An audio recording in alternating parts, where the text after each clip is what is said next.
எழுப்புதல்ல சபைக்கு தான் முக்கியமான பங்கு, சபையில் இருக்கிற தெய்வ பிள்ளைகளுக்கு தான் முக்கியமான பங்கு.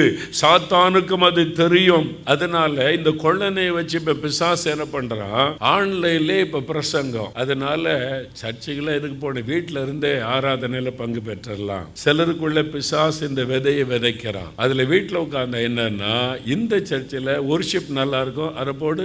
இந்த சர்ச்சில் இவர் பிரசங்கம் நல்லா இருக்கும், அதை மாத்து. அப்போ நம்ம என்ன விரும்புறோமோ அந்த ஒர்ஷிப், அந்த பிரசங்கத்தை கேட்கலான்னு வீட்டிலே உட்கார்ந்து இருந்தீங்க, வருகையில இங்கேயே உட்கார்ந்துருவீங்க, போக மாட்டீங்க வருகைக்கு. வீட்டில் உட்கார்ந்து ஆராதனை பண்றேன், வீட்டில் உட்கார்ந்து சர்ச் ஆராதனை பங்கு பெறேன்னு சொன்னீங்க, எக்கால சத்தம் உங்க காதுல கேட்காது. வெளியே வந்து பார்த்தா எல்லாரும் போயிருப்பாங்க. அதுக்கப்புறம் சர்ச்சை தேடி நீங்க வருவீங்க.